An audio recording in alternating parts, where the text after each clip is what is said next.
Кадахан Кимсанбаевич. Рахмат, бүтін Кыргызстан Мадумаров. Урматтуу кесиптештер, маселенин баары ушул жерде болуп атат. Азыр Улук мырза айткан сунуш биринчи окууда кабыл алып койгон да. Жогорку Кеңеш баленин баары ушунда болуп атат да.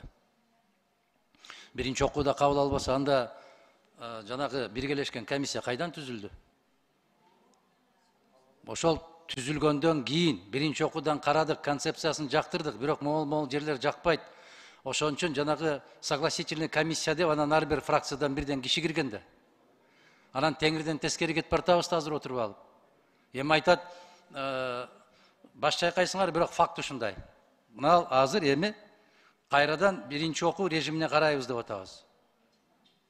А эгерде биз ошол биргелешкен макулдашылган комиссиянын жыйынтыгын алып келген болсок, биз ошо 17 беренеден турганды биз таратышыбыз керек эле да.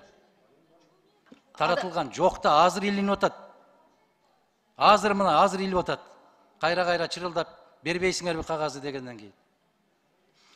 Адахан Кимсанбаев. Бул шашпаң, биз бузбай турун. Азыр илинген документке биз кандай кылып талкуу жүргүзөбүз? Биздин регламент ошол 3 күн башта таратылыш керек, 3 күн башта окулуш керек, ошону талкуу кылышыбыз керек. Биздин сунуштардын мунусун кабыл алыптыр комиссия, мунусун кабыл албаптыр деп биз карашыбыз керек.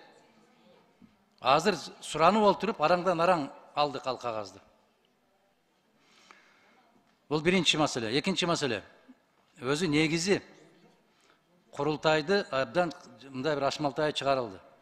Урматтуу кесиптештер, билесиздер, мен Конституциялык сотко курултай чакыруу жөнүндөгү буйрукту Конституцияга каршы келет деп сотко бергенбиз. Азыр каралат. Мына бул Конституция сиздер берген долбоордо турат. Бул мыйзам дейт, 1 сентябрь 22 жылдын 1 сентябрынан баштап күчкө кирет дейт. Мен колумда турган кагазды окуйм. Ошол кагазга добуш берем. Эгерде ал нормаларды биз алып салдык деген болсоңор, көрсөткүлө ошол кагазды деп сурандык. Кайра сурангандан кийин эми илинип атат азыр мониторго.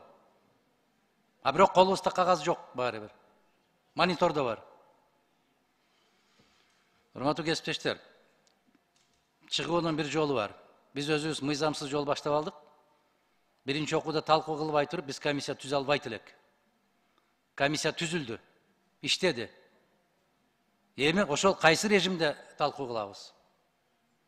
Биринчи эле чыкканда ошол 17 беренеден турган долбоорго биринчи окуунун режиминде талкуу кылууга макулсуздарбы демилгечилер? Жооп бергилечи.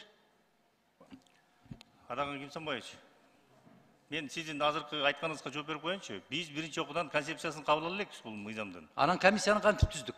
Комиссияны өткөндө бияктан биринчи окуудан күн тартибинен алып коелу деп туруп, анан депутаттар сунуш кылды. Ошону Биз алынды. ушуга комиссия түзөлү. Ар бир фракциядан бирден бергиле, бирден депутат. Туура, ошо биринчи окуунун жыйынтыгындабы? Азыркы сиздин айтып атканыңызды мына биз биринчи окуудан азыр концепциясын бүгүн кабыл алып берсек, кийинкиден алып керебиз ал. Анда комиссия... Сиз жана башкача айтасыз дагы, азыр кайра башкача айтасыз. Мен башкача айткан жокмун. Биздин кабыл алган чечим боюнча айтып атам мен. Биз кабыл ала элекпиз. Кабыл ала элекпиз. Биринчи окуудан кабыл ала элекпиз.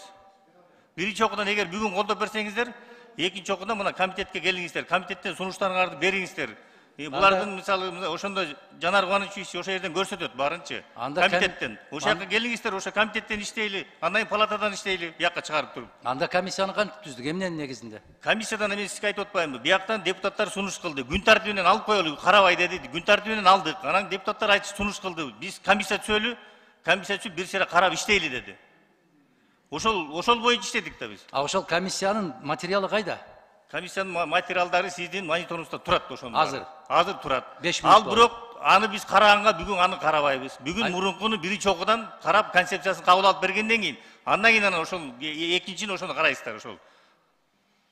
Депутаттардын Силер алдын ала кетип калдыңар да, чуркапчы. Поезддун алдында кетип бартасыздар. Алдын ала эмес.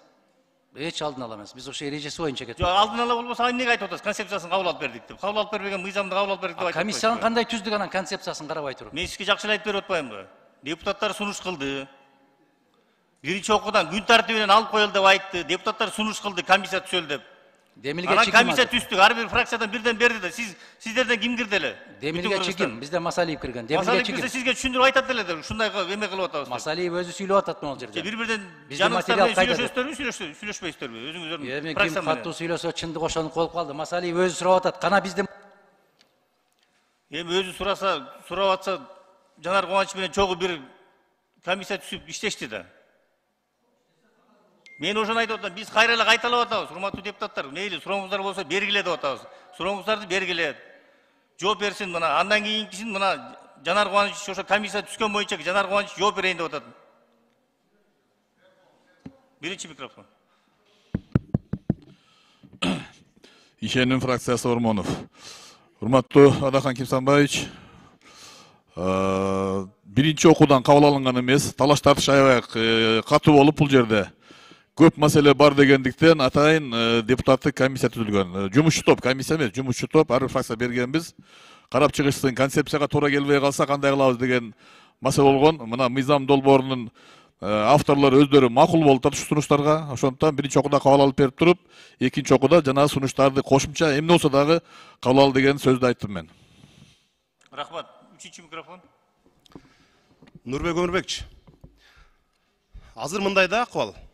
Жогорку кеңеш менен президенттик администрациямда бир ушул мыйзам айынан кандайдыр бир тиреш болуп, кризис болбош үчүн бир жолу бар.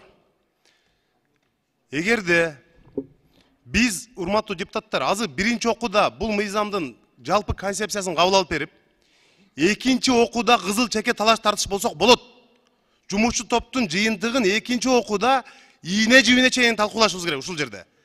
Биринчи окууда өзгөртө албасак кантип талкуулайбыз, эмнени талкуулайбыз? Курултай, элдик курултай жөнүндө бул конституциялык мыйзам конституцияга кирип калган.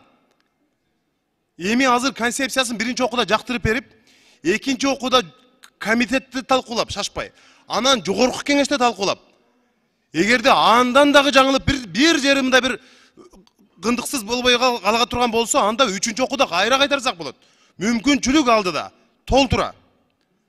Мына ушундай болуш керек да. Эгерде ушинтип созо берсек, азыр ушул тапта курултайчылар жүрөт айыл-апаны кыдырып. Эмне проблемалар чечип берем, мектебин куруп берем деп айылдарды айыл өкмөттөргө кат жазып атышат. Туугандар, мен курултайчымын баланча деген. Айылыңарга барам, жакында элди чогултуп койгула, элдик жыйын өтөм деп жүрөт. Анда ошентип жүрө берели анда. Андан көрө мына колу бутун биз тушап, мына кыскартып атабыз, бутадык мына. Дагы бир сыйра абдан мындай бир жөнөкөй тил менен айтып коеюн, туугандар, жергиликтүү курултай деген жаңы долбоордо болбойт. Айылдарда, райондордо, шаарларда курултайлар өтпөйт. Акимдерге жанагындай кылып айыл өкмөттөрдүн бюджетин карайбыз, аларга ишеним көрсөтөбүз деген андай да болбойт.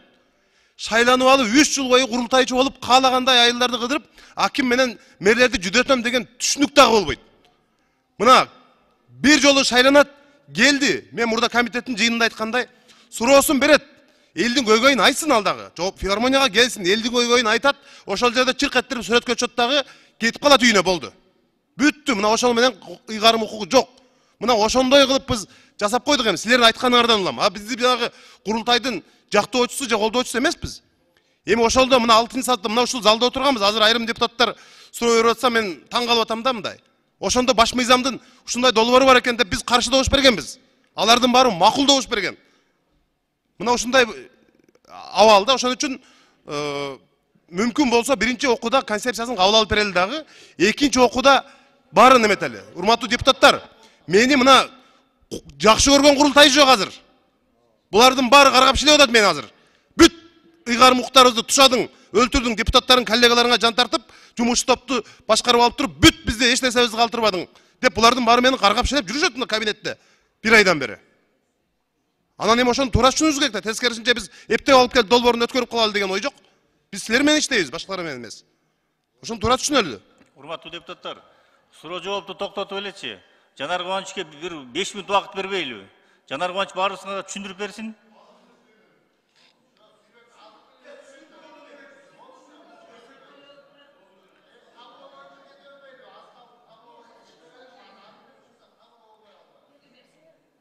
Биринчи микрофон. Урматтуу депутаттар, чыкпасаңыздар. урматтуу депутаттар, бул биринчи окууга комитетке былтыркы жылы 17 май 2022 жылы келип түшкөн бул. Былтыркы жылы бул. Эгерде биз азыр жумушчу топ боюнча маселе козгоп атпайбызбы? Жумушчу топту биз регламент боюнча биз азыр биринчи окуу режимине комитетке кайтара албайбыз. Регламент жол бербейт. Биз Жанар Кубанычевич айткандай, азыр биринчи окууда концепциясын кабыл алып берип, экинчи окууда жумушчу топтун мына азыр салыштырма таблицасын карап атабыз, соп-сону сунуштар бар экен.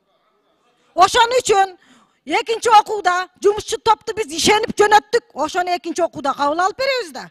Азыр эми эгерде комитет биринчи окуу режиминде караш үчүн анда авторлор өздөрүнүн вариантын алып коюш керек. Анан ошондо гана биз жумушчу топтун вариантын карайбыз биринчи окууда. Биз азыр биринчи окууда комитет карай албайт. Ошон үчүн азыр биринчи окууну биз концепциясын кабыл алып берели. Экинчи окуу режиминде жумушчу топ болот. Өзүбүздүн сунуштарыбызды беребиз дагы, анан экинчи окууда ийилеп карайбыз. Регламент боюнча кетеличи, жөн эле убакытты өткөрүп атабыз да. Туура айтып атасыз.